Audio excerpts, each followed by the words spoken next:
देणारे संत आहे म्हणून केला वास नाही नाश तया ठाया। आणि साधूची संगत कशासाठी असते? सोयिता कारणे संगती साधूची आपल्या स्वतःच हित। कारण मनुष्य पाप पुण्य करून जन्म येतो प्राणी आणि नरदेहा येऊनी अनेक केले। तुकाराम महाराज सांगतात प्रमाणे याच जन्मी घडे देवाचे भजन आणि हे वर्मन नाही कोठे। कारण का या जन्मामध्ये केवढा मोठा अधिकार दिलेला आहे माणसाला। देव म्हणती ते देवाची होती, ज्याला देव बनायचा तो देव होऊ शकतो।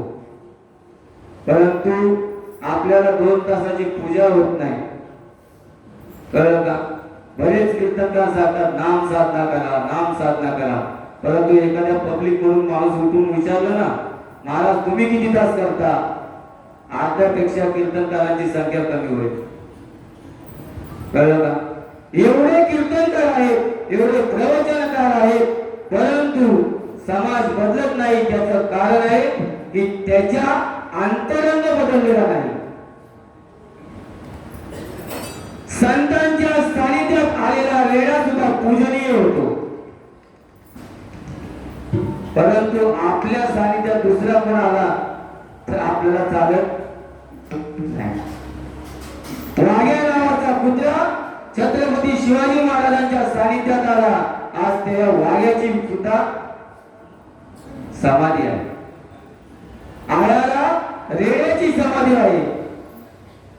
आपल्या पोरांसाठी आपण किती कमवा, फक्त A4 साइज फोटो आणि ज्या दिवशी पितृपक्ष असेल त्यावेळेला पाणी टाकणार, फोटो पुसून घेणार, हार घालणार, विषय संपला।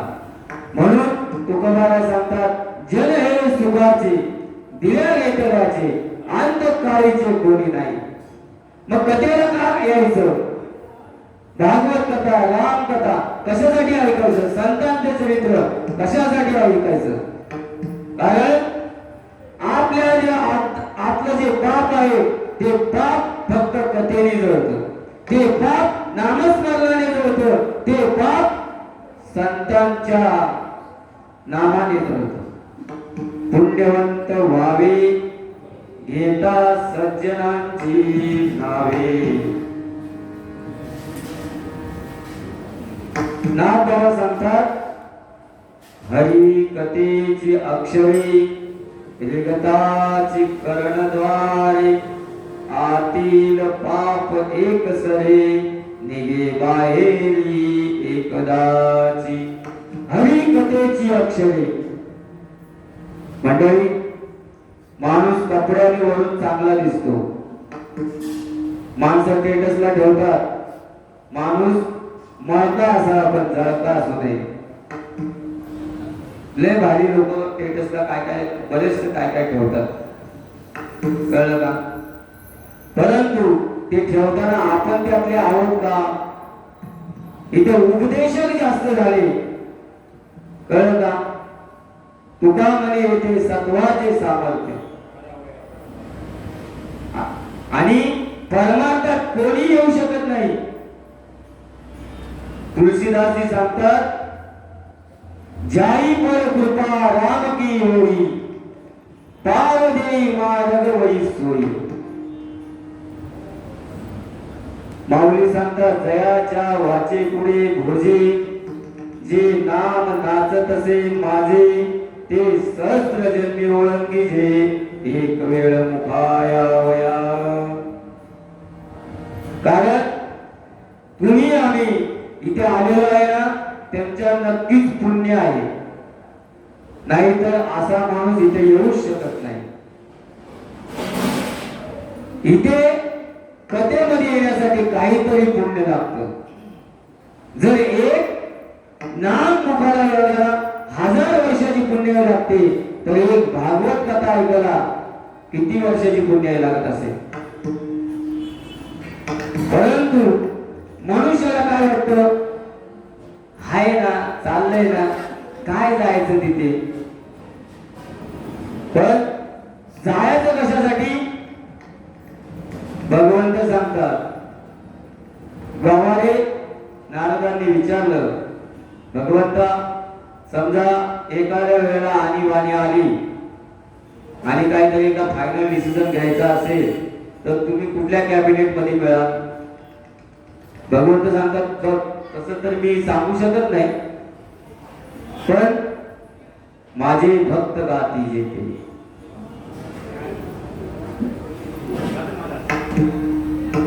माझे भक्त गाती जेते नारायणाने उभा ठेवते, नारायणाने उभा ठेवते, नारायणाने उभा ठेवते.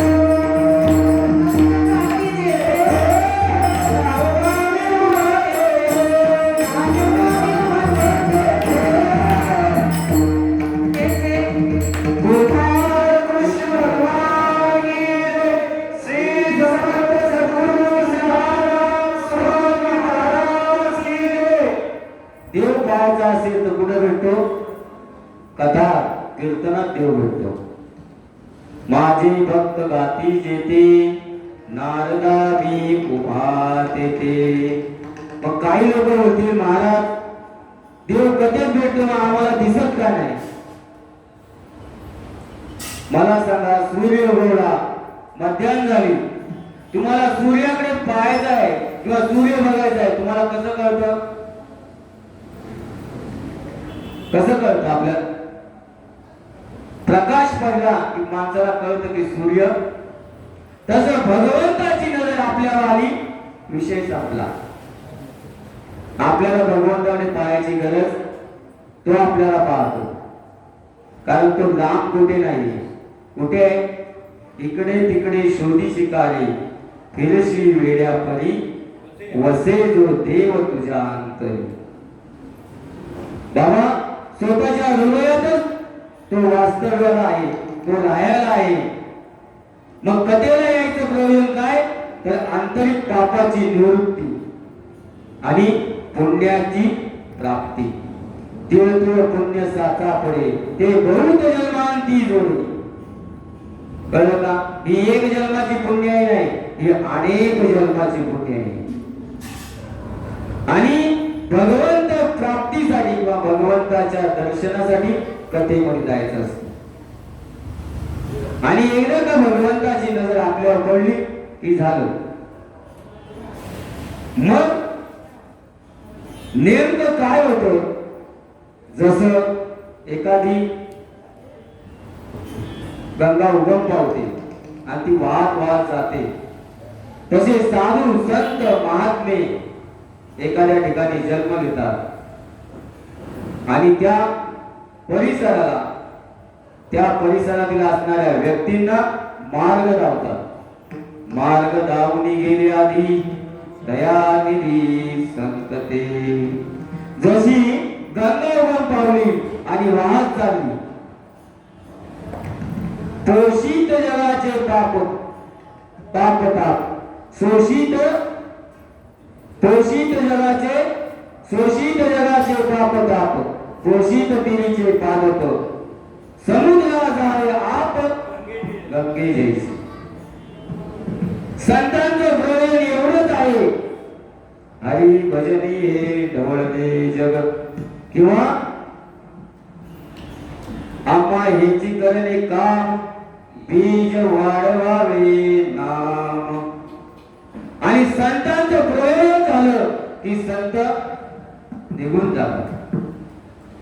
तुकाराम महाराज, नामदेव महाराज असे अनेक, ज्ञानेश्वर महाराज हे तुम्हाला मार्ग दाखवण्यासाठी आले. आणि काय झाले, ते संत जात नाही. संतांचं एक वलय निर्माण होतं आणि त्या वलयामध्ये अनेक महात्मे, अनेक जीव तरले जातात. भगवंताला विचारलं, आमच्याजवळ एवढं पुण्य नाही की आम्ही हा संसार रूपी सागर तरुण तुझ्याजवळ यावं. त्यावेळेला भगवंत सांगतात, तुम्ही काही करू नका. मग काय भव सागर तरिता काय करीत असे चिंता पैल उभा राहता. कुठे पैल उभा राहता कर कटी ठेवून त्याच्या पायी घाला मिठी मोल नलगे जगजेती. खांदा एकासाठी भावासाठी खांदा वाया आपल्या. देवाला पाहिजे असतो भाव. कारण का हात दिले दान करण्यासाठी मागण्यासाठी नाही. पाय दिले वारी करण्यासाठी आणि मुख दिलं देवाचं भजन करण्यासाठी. आणि त्या मुखाने भजन केल्यानंतर काय होतं? श्रीकृष्ण श्रीकृष्ण गोविंद हरे मुरारी हे नाथ नारायण वासुदेवा. श्रीकृष्ण गोविंद हरे मुरारी हे नाथ नारायण वासुदेवा. श्रीकृष्ण गोविंद हरे मुरारी हे नाथ नारायण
आणि म्हणून संतांच्या संगतीत तसंच करायचं असतं. कसं? ज्याप्रमाणे पाणी वाहत जात असतं. संतांना त्रास काय कमी झाला का? भरपूर झाला. परंतु त्यांना माहिती आहे की मनुष्य पाणी किती लबाड आहे. परंतु आपल्याला यातून सुटण्यासाठी जन्म मरणाच्या फेऱ्यातून निसटण्यासाठी आपल्याला त्या भगवंताला शरण जायचं आहे. सच्चिदानंद रूपाय विश्वोत्पत्त्यादिहेतवे तापत्रय विनाशाय श्रीकृष्णाय वयं नमः. जगाची उत्पत्ती स्थिती आणि नाश ज्याच्यामुळे होतो, जो जगाचं उपादान कारण आणि निमित्त कारण सुद्धा तोच आहे. म्हणजे बघा, मातीपासून कुंभार काय करतात? मडकं बनवतात. कळलं का? परंतु ते मडकं असंच होत नाही. त्यामध्ये एक गोष्ट टाकावी लागते, नाहीतर ते मडकं बनत नाही. काय टाकावं लागतं? तुम्ही कुंभार आहे वाटतं. कारण प्रत्येक गोष्टीचं शास्त्र आहे. गाढवाची किंवा घोड्याची लीप टाकल्याशिवाय मडकं बनत नाही. आता तुम्ही म्हणाल मग त्यातलं पाणी आपण पितो, ज्या वेळेला ते भाजलं जातं त्यावेळेला ती लीप भाजली जाते आणि त्या भाजलेल्या लिदीतून हवा ऑब्झर्व होते आणि तो माठ पाझरतो आणि पाणी थंड होते. ही ईश्वर निर्मिती आहे. फिरत्या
तया पुढे अंधार विठ्ठला तू वेळा कुंभार.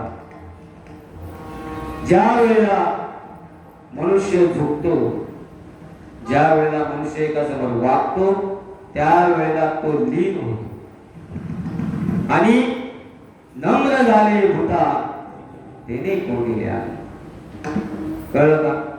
एक सुभाषितकार सांगतात झुकता वही है, झुकता वही है जिसमें जान होती है. अरे आकड़ तो मुर्दे की पहचान होती है. माणूस वागतो तेव्हाच त्याच्यामध्ये जीव असतो. पण या भगवंतानी हे विश्व निर्माण केलं, त्याच्यामध्ये स्वरूप परिचय, स्वभाव परिचय आणि सामर्थ्य परिचय. स्वरूपाने तो कसा आहे?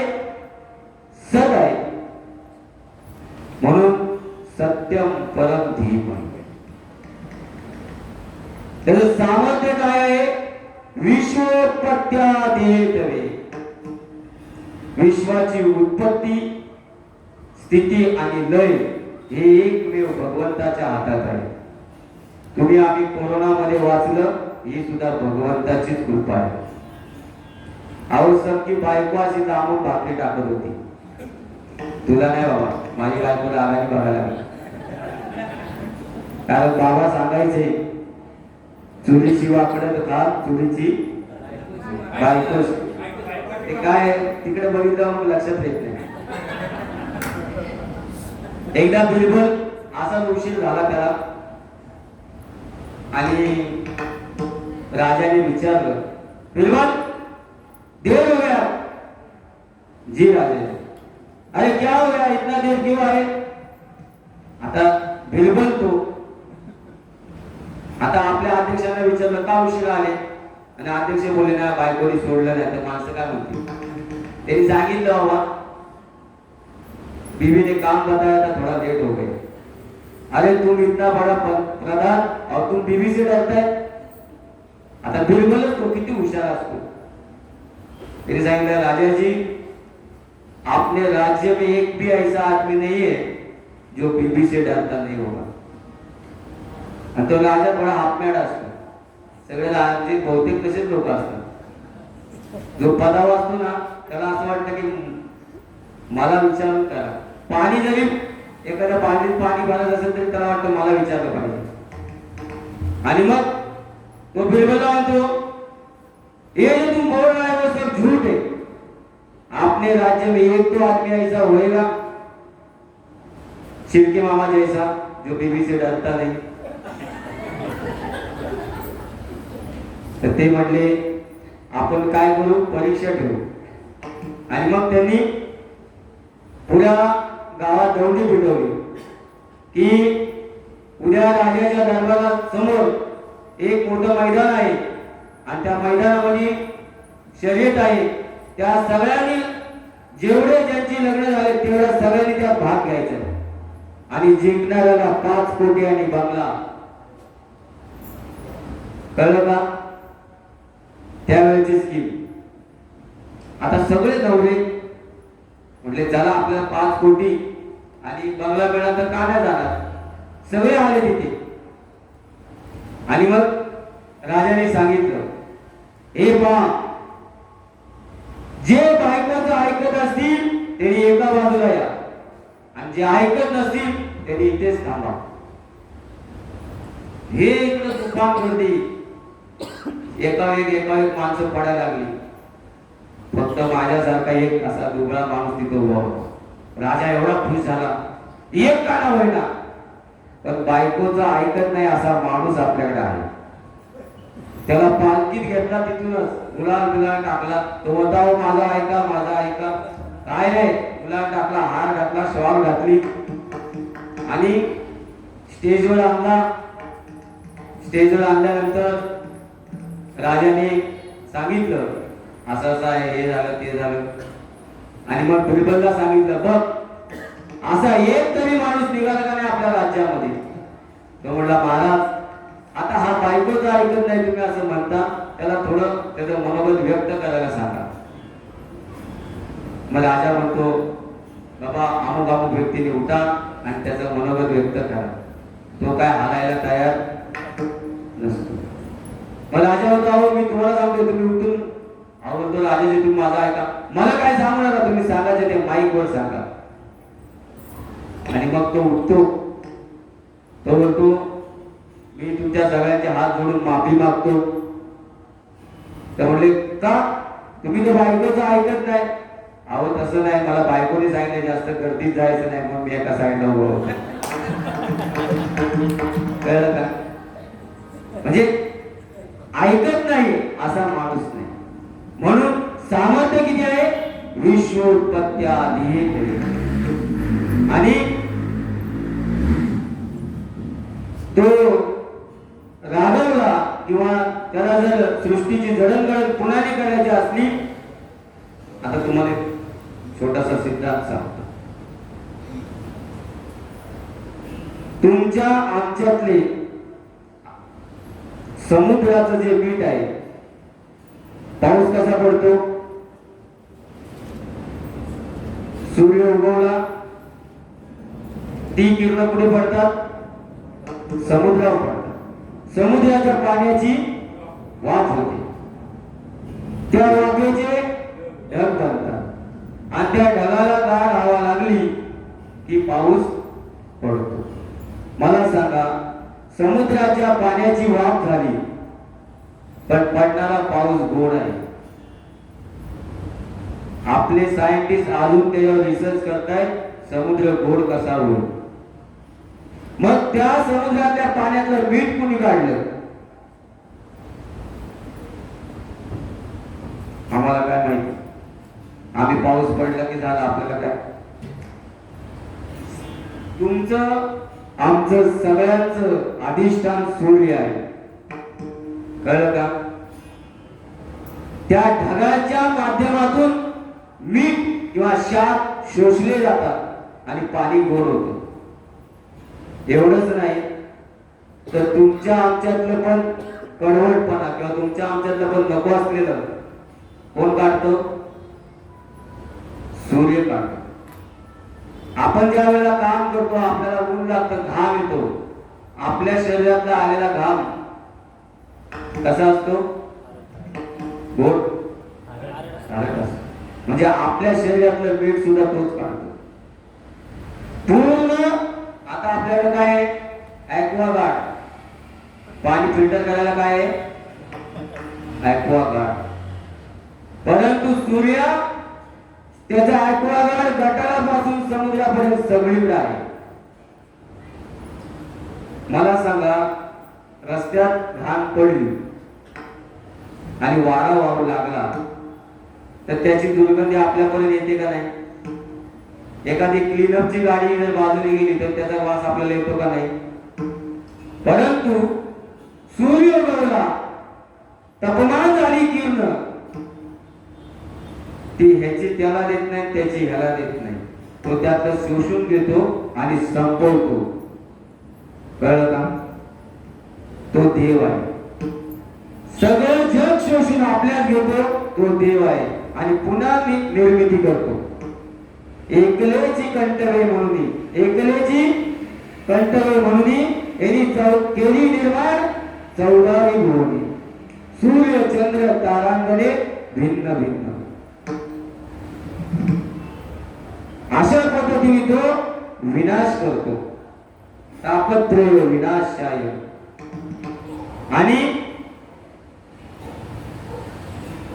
बघा, सत आणि चित, जर सत संग चित नसेल तर ते शाश्वत राहणार नाही. हा माईक आहे पण याला जर लाईट पॉवर नसेल तर, लाईट पॉवर आहे पण माईक नसेल तर, म्हणजे चित संगे सत नसेल आणि सत संग चित नसेल तर ते दोन्ही शाश्वत राहत नाही. म्हणून सच्चिदानंद रूपाय विश्वोत्पत्त्याधीतवे तापत्रय विनाशाय श्रीकृष्णाय वयं नमः. भगवंताच्या सच्चित आणि आनंद या अंशापासून काय झालेलं आहे? काही अवतार झाले. सततत्वाच्या प्रधानतेपासून लक्ष्मी झाली. तीच लक्ष्मी रुक्मिणी म्हणून भगवंताची सेवा करते. चिदतत्वापासून यमुना झाली, तीच कालिंदी म्हणून भगवंताची सेवा करते. आणि आनंद तत्वापासून राधा झाली. कळलं का? ही भगवंताची आल्हादिनी शक्ती आहे. बघा, आपण पुढे सांगू. आजच सगळं सांगितलं, तुम्ही उद्या येणार नाही. एकदा भजन कर. गोविंद बोलो हरी गोपाल बोलो, गोविंद बोलो हरी गोपाल बोलो, गोविंद बोलो हरी गोपाल बोलो, गोविंद बोलो हरी गोपाल बोलो, हरि गोविंद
तसेच सदतत्वाच्या प्रधानतेने राम अवतार झाला.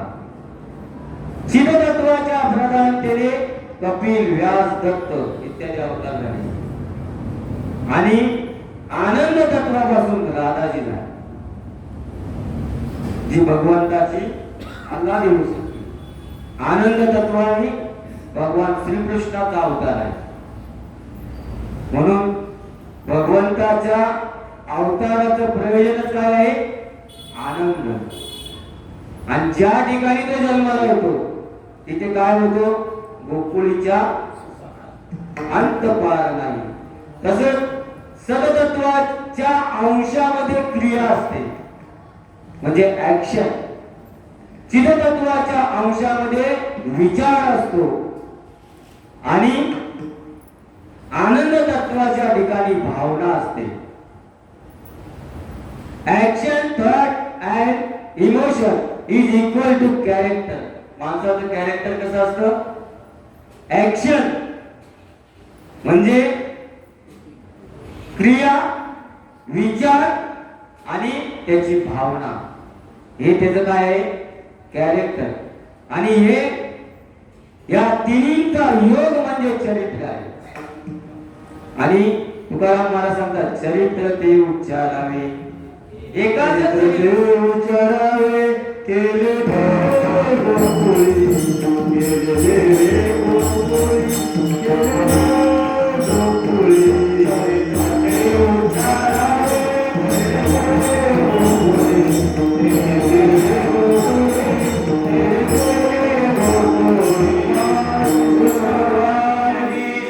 श्री समर्थ सद्गुरु सीताराम स्वामी महाराज की जय. आपण हात जोडतो, मस्तक वापरतो आणि हृदयातील भाव त्यामध्ये टाकतो, त्याला प्रणाम म्हणतात. नाही आपले जे तुम्ही तुमच्या घरी, आम्ही आमच्या घरी. कळलं का? आणि सत्तत्वाच्या ठिकाणी हात आहे म्हणजे कर्मयोग. चिदतत्वाच्या ठिकाणी ज्ञान आहे, ज्ञानयोग. आणि आनंद तत्वाच्या ठिकाणी हृदय आहे म्हणजे भक्ती, म्हणजे भक्तियोग. ज्ञानयोग, कर्मयोग आणि भक्तियोग या तिन्हीच्या योगातून काय होतं? तापत्रय विनाशाय श्रीकृष्णाय वयं नमः. आदिदैविक, आदिभौतिक आणि आणि आध्यात्मिक अशा तिन्ही तापांचा नाश होतो. कळलं का? भागवतातला अंतिम श्लोक सांगतात, नाम संकीर्तनम यस्य सर्व पाप प्रणाशनम प्रणाम दुःख शमनस्त तम नमामि हरिं परम. आम्ही कशासाठी येतो? तर आमच्या पापाचा नाश होण्यासाठी येतो. आणि गोपी सांगतात, प्रणत देईनाम पापकर्षणम. भगवंताचे साधू संतांचे पाय कसे असतात? प्रणत देईनाम पापकर्षणम त्रणचरायुगम श्रीनिकेतनम. देवाच्या पायामध्ये वज्र, अंकुश आणि ध्वजा याची चिन्ह आहे. ध्वज सोडव वळांच नाट्यम उत्तुंग रक्त नरसिक्तवांच. म्हणून देवाच्या आणि संतांच्या पायावर डोकं ठेवण्याची पद्धत आहे. कारण त्यांच्या पायावर जर डोकं ठेवलं तर आपल्या कर्माचे जे काही गाठोडे आहेत का गाठी आहेत त्या तुटतात. कळलं का? आणि मग कर्मातून माणूस, कारण माणूस बांधला कशा केलेला आहे? कर्मामुळे बांधलेला आहे. कारण तुम्ही जे करता चांगलं वाईट हे कर्म तुम्हाला फळ दिल्याशिवाय राहत नाही. म्हणून कर्म तुम्हाला करावंच लागणार. भगवंत सांगतात, कर्मण्येवाधिकार असते मा फलेषु कदाचन. मा कर्म हेतुभूत. तुझा कर्म करण्यावर अधिकार आहे. त्याला काय फळ द्यायचं आहे हे माझं मला माहिती आहे. म्हणून कर्म करत असताना शुद्ध अंतःकरणाने केलं पाहिजे. एकाने विचारलं, देवा आम्ही तर गावात राहतो, आम्ही एवढं डोंगरात राहतो, आमच्याकडे फळ नाही, फूल नाही, काहीच नाही. देवाने सांगितलं, मला याची काही गरज नाही. आवडीने भावी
आपण आवडीने नाही, आपण सवडीने घेतो.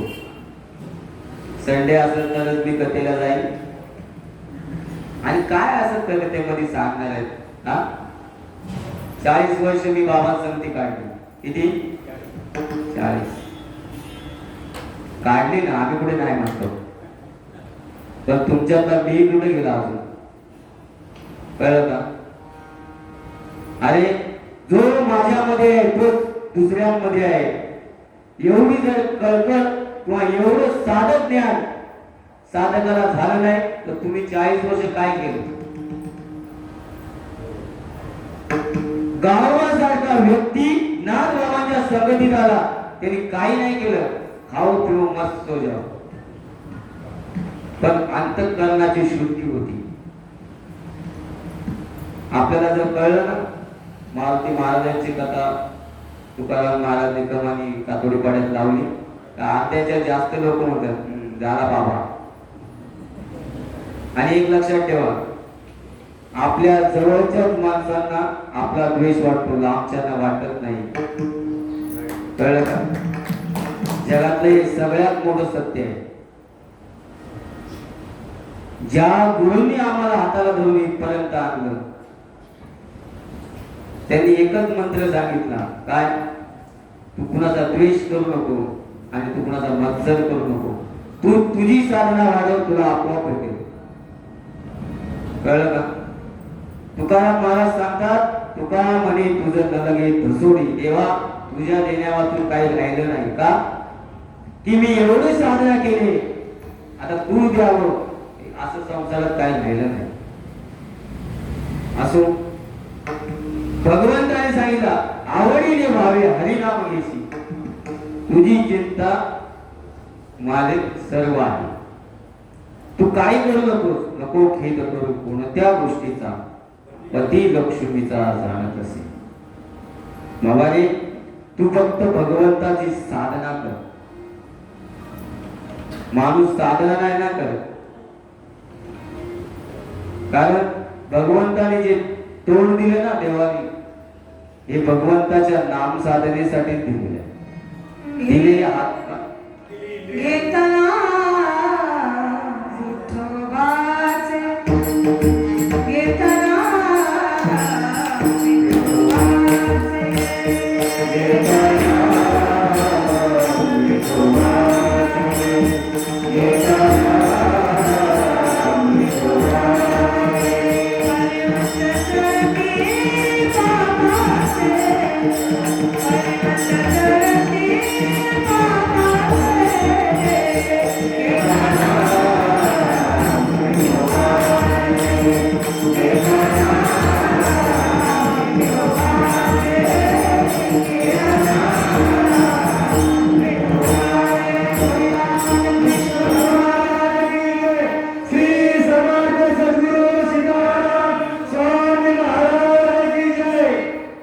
प्रणामामध्ये प्रामाणिकपणाची भावना असावी. नमस्कारामध्ये नमक हलालीची भावना, मी तुझा सेवक आहे. आणि वंदनामध्ये वफादारी असावी, म्हणजे खाल्ल्या पिकाला जागलं म्हणतात ना, त्याप्रमाणे. नाहीतर आता आपण बघतोय, सकाळी कमळात होता, दुपारी पंजात आला, हात धुवेपर्यंत धनुष्यावर चढला. कारण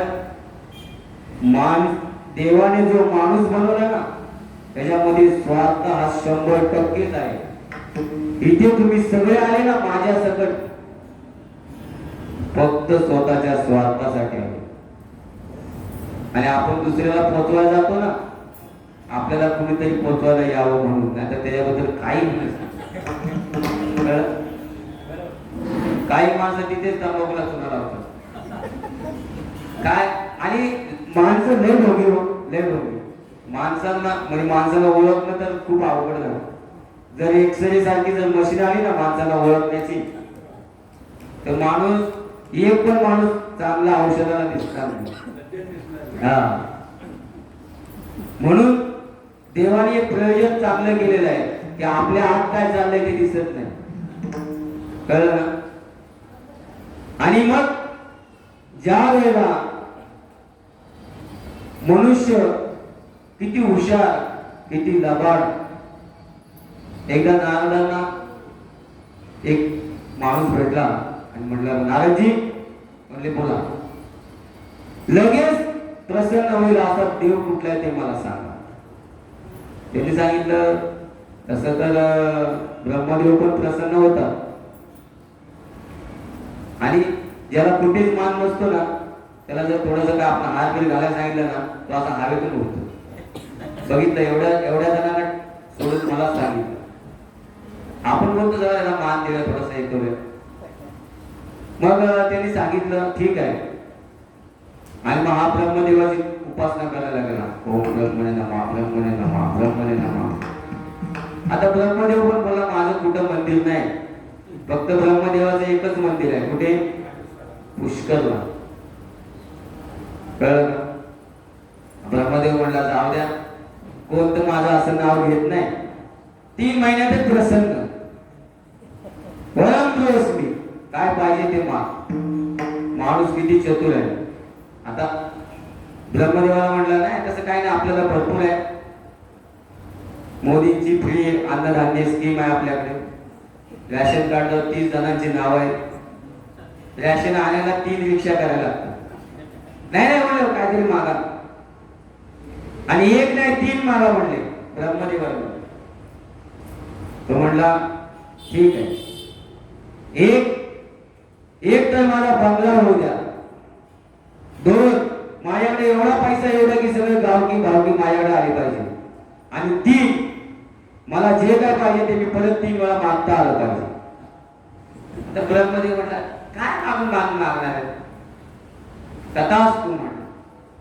लगेच त्याचा बंगला झाला, पैसे आले, आणि पैसे आले की माणूस आपोआप येतो. माणसाला आणायची गरज. प्रचारामध्ये कोणी बोललं ना चला शरा मामा तुम्हाला 1000 देतो, मामा म्हणते तिकडे 500 म्हणतात दांडी, आज इकडे शेठला सांगणार हा माझी तब्येत ठीक नाही. कारण माणूस स्वार्थासाठीच आहे. आणि मग त्याचा बंगला झाला, पैसा गाडी बिडी सगळं आलं, सगळे नातेवाईक आले. आणि मग तो सांगला जा. मग एक दिवस त्याला तो म्हणला आता पैसा आला, बंगला झाला, आता आपलं लग्न तर व्हायला पाहिजे का नाही. मग लगेच ब्रह्मदेव हाजीर हो. आले ब्रह्मदेव, बोलवच मला एक सुंदर बायको द्या आणि माझा जे लग्न आहे त्यासाठी एक सुंदर मंडप तयार करा. ब्रह्मदेव म्हणला तथाच तू. आणि पुढच्या वेळेला मला काय मागायचं असेल ते 3 वर मी अजून मागेल. ब्रह्मदेव म्हणला हा प्रत्येक वेळेला 2 मागतो आणि 3चा ऍडव्हान्स बुकिंग करतो. लग्न झालं, बायको म्हणली काय झोपा काढताय, जावा रॅशन आले. तर म्हणलं हे आपण असले काम नाही करत. मग ब्रह्मदेव हजीर हो. आला ब्रह्मदेव, काय नाही आमचं रॅशन. म्हटलं बाबा मी तिकडे जात नाही, तुला काय पाहिजे ते कोण्या भरून घे. म्हणलं माझ्या बायकोला त्रास नको, वॉशिंग मशीन दे. वॉशिंग मशीन दिली आणि मला अजून 3 मागता यावे. हा असं काय झालं. परत इकडे तिकडे गेले, त्याला बरं वाटलं. ती म्हणले अहो जावा डॉक्टरकडे. हा म्हणले डॉक्टर म्हणल्याकडे आपण जात नसतो. ब्रह्मदेव आले. ब्रह्मदेव बोलवच माझा ताप निघून जाऊ दे, माझं आरोग्य चांगलं राहू दे, आणि पुढचे 3 वर मला परत मागताना मला मागू दे. ब्रह्मदेव वैतागले, म्हणले 3 महिने भजन केलं काय, याला याची बायको विचारत नाही. हा महाराज झाला, आम्ही याच्या पाया पडून जेवायला देतो, तरी तो म्हणतो मला हे आवडत नाही ते आवडत नाही. घरी शिळा भात गरम करून खातो. शेवटी वैतागले ब्रह्मदेव आणि भगवान विष्णूकडे गेले. सांगितलं बाबा माझी चुकी झाली, याच्यावर काहीतरी मार्ग सांगा. भगवान विष्णू म्हणले बाबा हा माणूस इतका हुशार आहे ना, कळलं का, म्हणून यांनी एखादं केळ जरी देवाजवळ ठेवलं तरी देवाला घाम फुटतो. याच्याबद्दल काय मागेल, कळलं का. आणि पुजारी एवढे हुशार असतात 2 मिनिटात काढून घेतात. आणि मग भगवान विष्णू सांगितलं सरस्वतीला जा आणि त्याच्या जीवावर बस. आणि मग त्यांनी परत म्हणला ब्रह्मदेव. ते म्हणला हा बोला. मला या संसारातून वैराग्य होऊ द्या, मला भगवंताची भक्ती होऊ द्या. अहो एवढंच काय, मला या संसाराचा कंटाळा आला, मला या संसारातून घेऊन जावा. म्हटलं भगवान तुझं कल्याण करेल, तसंच होईल. 3 वारामध्ये सगळं निपटून टाकलं. हे एवढा हुशार असतो माणूस. आणि मग भगवंताला आपण प्रणाम करू. ज्या ग्रंथाचे प्रतिपाद्य शुकदेव महाराज, त्यांची आई वितिका यांच्यातून त्यांचा जन्म झाला. आणि जन्म होता क्षणी काय झालेलं आहे, यम प्रौरजंत मनुपेत तमपेत कृत्य द्वैपायनो विरकातराजवाव पुत्रेति तन्मया तव कर्मो विनेदु तं सर्वभूतहृदयं मुनिमानतोऽस्मि तं सर्वभूतहृदयं मुनिमानतोऽस्मि. जन्म होता क्षणी 16 वर्षाचे झालेले ब्राह्मणाचं पोर एक खेळासी भ्याल ते कापत कापत आलं रे आणि ते नागवेची पळून गेले. जन्म आल्याबरोबर त्यांच्यावर संस्कार करावे लागतात, ते झाले नाही म्हणून शुकदेव स्वामी त्यांच्या मागे धावत आहेत. परंतु व्यास त्यांच्या मागे धावत आहेत, परंतु सुखदेव स्वामी काय थांबायला तयार. कारण ज्या वेळेला सुखदेव स्वामी आतमध्ये होते 12 वर्ष आतमध्ये होते, परंतु मितिका मातेने सांगितलं व्यासांना, अहो बघा 12 वर्ष झाली. मग त्यांनी दृष्टी लावली, पाहिलं आणि मग त्यांना कळलं की शुकदेव का घाबरतात. का घाबरतात तर जीवाचं बंधन माया आहे. या संसारामध्ये आल्यानंतर मनुष्य अडकतो मायेमुळे आणि मग ते या मायेला घाबरत होते. आणि भगवंत येऊन स्वतःहून सांगितलं, शुका ही माझी माया दैवी एषा गुणमयी मम माया गुणतया मामे भजे प्रपद्यन्ते माया मेकांतरन्ति ते. ही अनादिकाल निर्मित आहे पण हातात माझ्या आहे, म्हणून ही माझी माया तुला काही करणार नाही, मी वचन देतो. आणि तेव्हा पाहायला आले ते ज्या वेळेला व्यास त्यांच्या मागे लावतात तेव्हा वृक्ष त्यांना बोलतात, व्यासजी तुमचा मुलगा सर्वभूत हृदय आहे. कळलं का? ज्याच्या अंतःकरणात स्त्री आणि पुरुष ही भावना नाही, द्वेषाची भावना नाही, त्याला सर्वभूत म्हटलेलं आहे. आणि म्हणून तुकाराम महाराज सांगतात, बाबाजी वैष्णवांचा धर्म भेदा भेद भ्रम अमंगळ, विष्णुमय जग वैष्णवांचा धर्म भेदा भेद भ्रम अमंगळ तो. पुढचं काय? ऐकाजी तुम्ही भक्त भागवत कराल ते हित सत्य करा, कोण्याही जीवाचा न बडो मत्सर वर्म सर्वेश्वर पूजनाच. हे भक्तीतलं भूय आहे. तर आपण भजनात म्हणा कीर्तनात म्हणा माझ्यासारखं कोण आपल्याला का? कारण व्यासाने एकदा सांगितलं होतं काय, एवढा मोठा समुद्र आहे, माझ्याकडे ज्ञान किती आहे? एक समुद्रातला एक थेंब. ज्यांनी हे 6 शास्त्र 18 पुराण आणि 4 वेद याची रचना केली ते व्यास. आपल्याला 4 अभंग 2 ओव्या त्याच आज अभंग इकडे तोच अभंग तिकडे, कळलं? तरी आपल्याला मोठा अभिमान असतो. असो असं असताना त्यांच्या मागे जात असताना सांगितलं की तुमचा मुलगा कसा आहे? सर्वभूत हृदय आहे. अहो आम्हाला लोक दगडी मारतात पण आम्ही त्यांना फळ देतो. तुमचा मुलगा हा तुमचाच फळ आहे आणि तो जगाच्या कल्याणासाठी जात आहे. तुम्ही त्याला अडवू नका. आणि मग व्यास पुन्हा आलेले आहेत. इकडे सुखदेव स्वामी जाऊन समाधिस्थ झालेले आहेत. नैमिष्य अरण्यामध्ये 88,000 ऋषी बसलेले आहेत आणि त्या ऋषींमध्ये सूत नावाचे एक ऋषी आलेले आहेत. बघा आपल्यापेक्षा मोठा माणूस आला ना तर त्याला उद्धव जयाने करावं. आपल्यापेक्षा मोठा माणूस आला ना तर त्याला घालवत बाहेरपर्यंत जावं. आणि मग त्या 88,000 ऋषींमध्ये सूत नावाचे ऋषी आल्यानंतर सर्व ऋषी हात जोडून उभे राहिलेले आहेत आणि त्यांना विचार सांगताय, तुम्ही आले इथं बरं झालं, आम्हाला एक प्रश्न विचारायचा आहे. ते सांगतात, बाबा रे मी एक छोटासा ऋषी आहे. नाही नाही म्हणजे तुम्ही अधिकाराने मोठे आहे. कळलं का? अधिकार तैसा करू उपदेश, साये ओझे त्याशी तैसे देऊ.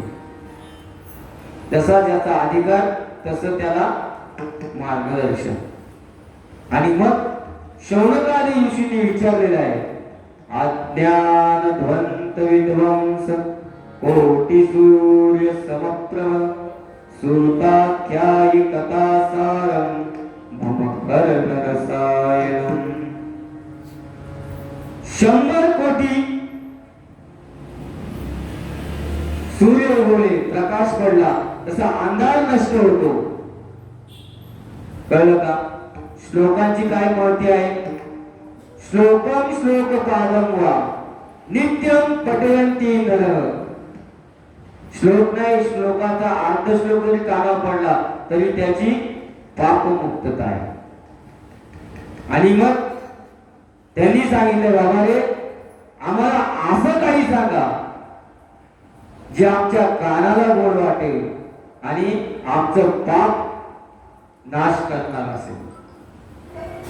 आणि मग आणि काय सांगा, श्रेयसाम यत् भवे श्रेय पावनमाम च पावन कृष्ण प्राप्ती करम शाश्वत साधनम तत्वदान. आम्हाला भगवंताची शाश्वत प्राप्ती. कारण आपण एवढ्या वर्ष परमार्थ करतो पण अनुभूती नाही. का नाही? तर आपण त्या पद्धतीने करत नाही. कळलं का? एखादा मनुष्य मिलिटरीत जायचा आहे, त्याला डॉक्टर व्हायचं आहे, इंजिनियर व्हायचं आहे, त्या पद्धतीचं अभ्यास किंवा त्या पद्धतीचं ज्ञान त्याला प्राप्त करावं लागतं. असं कोणी उठून आमदार होत नाही. ज्याला आमदार व्हायचं आहे त्याला पैसे खर्च करावे लागतात.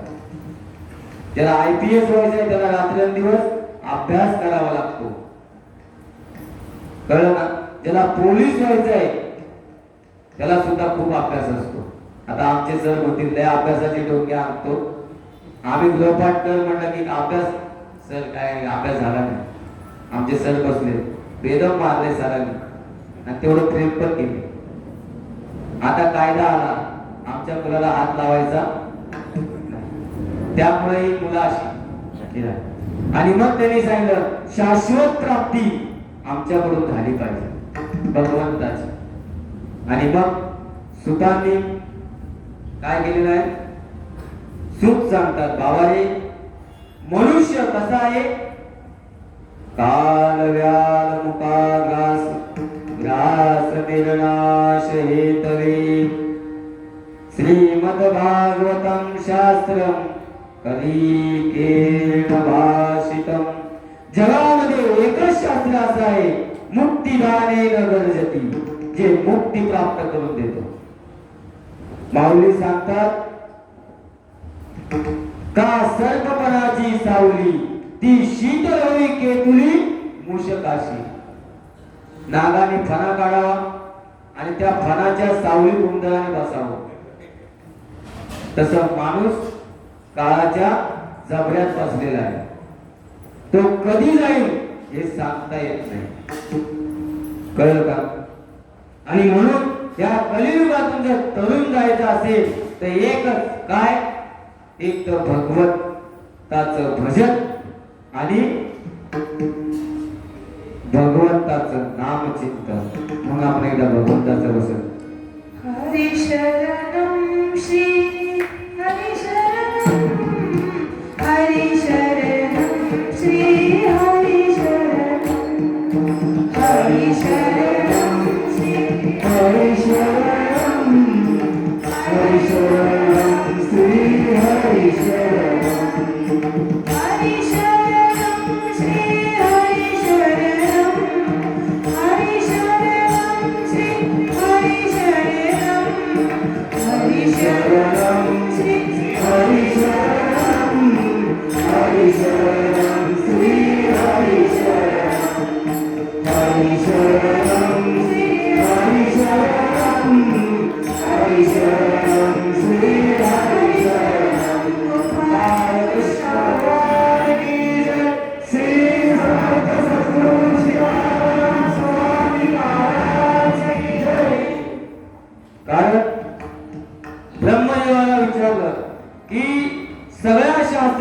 म्हणजे मुक्ती देणारं असं कुठलं शास्त्र आहे आणि म्हणून त्याची तुलना करण्यात आली आणि तुलनेतून कळलं की भागवत नावाचं जे शास्त्र आहे ते सगळ्यात बलशाली आहे. सदा नामघोष करू हरी का सदा नामघोष करू हरी का सदा नामघोष करू हरी का सदा नामघोष करू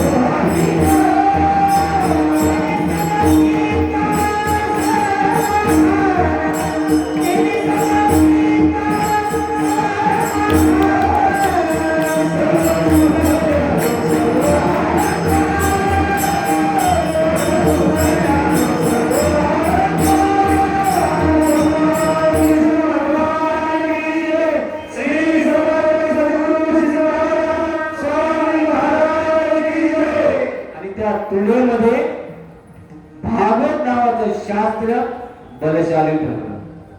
एका पाड्यात सगळी शास्त्र आणि एका पाड्यात फक्त भागवत टाकण्यात आलं तरी ते पाड काय झालं जड झालेलं आहे. आणि मग ब्रह्मदेवाला भागवताचा अधिकार कळला. मंडळी, कोणत्याही ग्रंथाची उपासना करा पण त्याची जोपासना त्या पद्धतीने नाही झाली तर तो माणूस फेकला जातो. आणि एक भागवतकार आहे, कळलं का? हरिभक्त पर्यंत गुरुवर्य नारायण महाराज गोपाळे यांना ज्या वेळेला मी भेटलो 2 माझ्या कथा झाल्यानंतर त्यावेळेला मला त्यांनी सांगितलं, बाळा तू करतोस, तुमच्या गुरूंचा आशीर्वाद आहे, चांगलं आहे, पण सतत त्याचं पुरस्चरण चालू ठेवणं, त्याचा अभ्यास करणं आणि त्या पद्धतीने वागणं तरच ते पुढे सक्सेस होतं, नाहीतर होत नाही. कारण भागवत म्हणजे 4 पैसे साचले म्हणून नाही, आपण कोणतरी आहोत हे दाखवण्यासाठी नाही, आपली आपण कला सोडवणं, संसार बंधन तोडावे याच्यासाठी भागवताचे प्रयोजन आहे. म्हणून भागवतासाठी किंवा कोणत्याही ग्रंथाची उपासना करताना त्या माध्यमातून नाही झाली तर ते काय करतं, फळ नाही देत. असून एकदा नारद भगवंताकडे गेले आणि सांगितलं, महाराज मला एक तुमच्याजवळ असणारी वस्तू द्या. म्हणले, मला काय पाहिजे तुम्हाला? त्यांनी सांगितलं, तुमच्याजवळ जी भक्ती आहे ती मला द्या. म्हणले, नारदा कुणी माझ्याकडे स्त्री मागितली, पैसा मागितला, इस्टेट मागितली, अजून मागितली, फक्त तू भक्ती मागणारा पहिलाच आहेस. पृथ्वी तलावर भक्ती कुणी आणली? नारदाने आणली. नाथ बाबांनी दिले भागवत. तू भक्ती प्रकाश दिवटा, भक्ती मार्गाचा ज्ञानद्रष्टा, नारदा तुझा अधिकार मोठा, भक्तीच्या पेटा वसविल्या त्वा. आणि सांगितलं, ही कोण करेल तुझी भक्ती? म्हटले, मी लावेल करायला, द्या. आणि मग भक्ती आली, पण भक्तीने आपल्या संगतीत 2 गोष्टी आणल्या, एक ज्ञान आणि एक वैराग्य. जगात ज्ञान किती आहे माहित नाही मंडळी, वैराग्य किती आहे माहित नाही, पण या 2 गोष्टी भक्ती घेऊन आली. आणि नारदाने सांगितलं, तुम्ही जावा, मी येतो.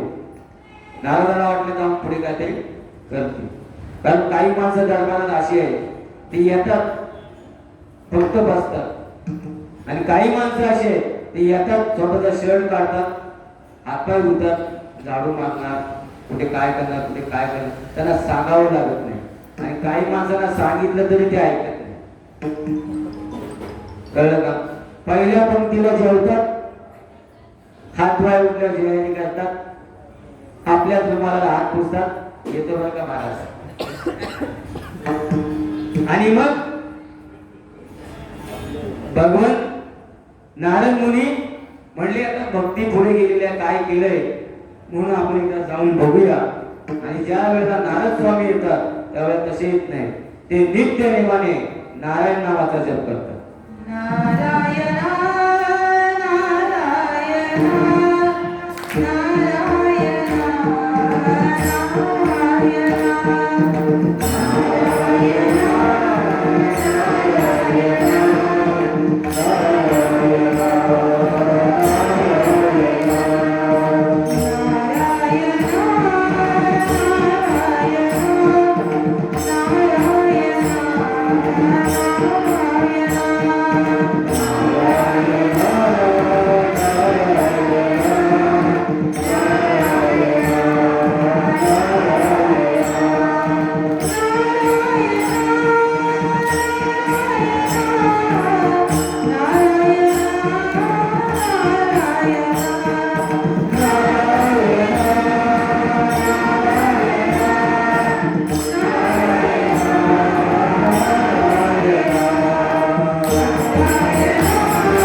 भक्तीने पहिलं पाऊल ठेवलं उत्पन्ने द्रविडे सावम. द्रविड देशात तिने पाऊल ठेवलं आणि गुर्जराम जीर्णताम गता गुजरात मध्ये तिला ग्लानी आली आणि महाराष्ट्रात तिला कुठे कुठे सन्मान मिळाला. आणि मग नारद स्वामी आले. दोन्ही मुलं आपल्या मांडीवर आहेत, ते निचेष्ट पडलेले आहेत आणि भक्ती वृत्त झालेली आहे. आणि त्यांनी पाहिलं की ज्याने मला पाठवलं तो पृथ्वी तलाव आलेला आहे. आणि भक्तीने नारदांकडे पाहून आवाज दिला, भो भो साधो शरणं तिष्ठ. अहो अहो साधू जरा थांबा ना, माझे म्हणणे ऐका. नारद म्हणतात कोण आहे? पाहिलं तर भक्ती. म्हटले ही तुझी अशी कशी काय अवस्था? ज्ञान वैराग्य. म्हटले ते काय मला माहित नाही. मग नारदांनी वेद पठण केलं, गीतेचं वाचन केलं. परंतु जोपर्यंत वाचन व्हायचं तोपर्यंत ते उठून बसायचे. वाचन संपले की पुन्हा ते निचेष्ट व्हायचे. शेवटी नारद स्वामी थकले. कारण का? कर्म आणि उपासना ही माणसाची दोन पकड आहे, पंख आहे. माऊली ज्ञानेश्वरी मध्ये सांगतात, आंधळ्या गरुडाचे पंख आहाती, ते कवण्या उपयोगा जाती, उडे परी उतरती, ते स्थानची नेणे. आंधळ्या गरुड पंख आहाती. आंधळ्या गरुडाला पंख आहे पण डोळे नाही, तर तो उतरेल कुठे? तस कर्म आणि उपासना करणारा माणूस आहे. कर्म करणाऱ्या माणसाने उपासना केली तर त्या उपासना नाही केली तर त्याचा विहार होणार नाही. आणि कर्म उपासना करणाऱ्याने कर्म केलं नाही तर त्याचा विहार होऊ शकत नाही. मग जो ज्ञान रूपी डोळा आहे तो कसा मिळतो? कारण माणसाला जो मोक्ष आहे तो कशाने मिळतो? ज्ञानेन मोक्ष वशमान. कर्म आणि उपासना ही दोन माणसाची पंख आहे. माणसाला स्वतःच्या आत्म्याचं ज्ञान होईपर्यंत कर्म आणि उपासना करावी. ज्या दिवशी ज्ञान झालं त्या दिवशी कर्म आणि उपासनेत साधकांनी जायचं नाही, नाहीतर त्याचा मुक्काम तिथेच होतो. परंतु संत महात्मे फक्त आपल्यासाठी अर्भकाची साठी पण ते हाती धरली काठी पाठी.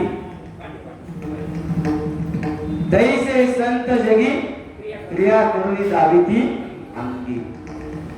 ते तुमच्या आमच्यासाठी दाखवतात, पण साधकाने पुन्हा त्यात जायचं नाही, आता त्याचा मुक्काम तिथेच होईल.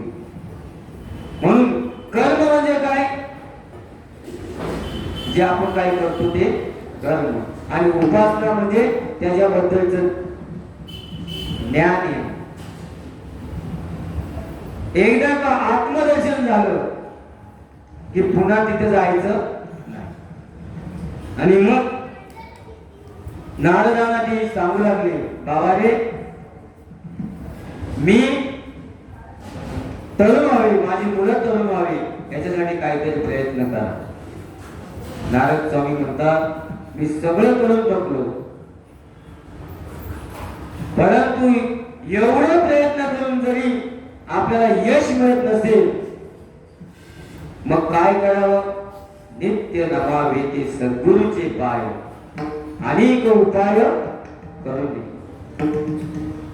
मग त्यांनी सांगितलं, एक काम करा, थांबा, मी माझ्या गुरूंना विचारतो. सरक सनातन ऋषी त्यांचे गुरु, 5 वर्षाची मूर्ती आहे, किती? आणि त्यांचा मंत्र हरी शरणम श्री हरी शरणम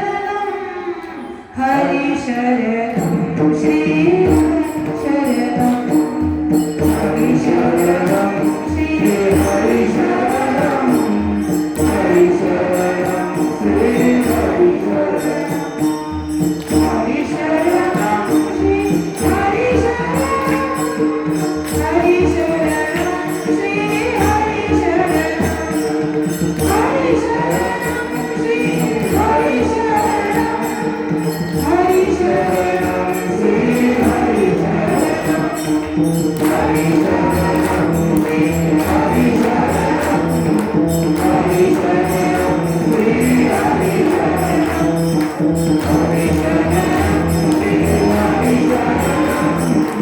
हरि शरणं श्री हरि शरणं हरि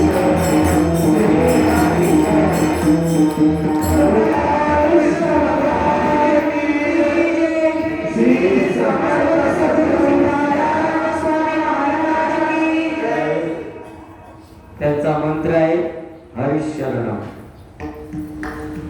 मंडळी, हरीची काय ताकद आहे ते तुम्हाला उद्या सांगतो.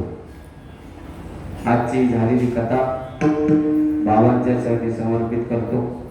माझ्या आई वडिलांचं दर्शन घेतो, तुम्हा सर्व संत मंडळांचं दर्शन घेतो आणि हे झालेलं वाक्पुष्प भगवान कृष्णांच्या चरणी अर्पण करून इथेच विराम करतो. श्रीकृष्ण बोल. श्री कृष्ण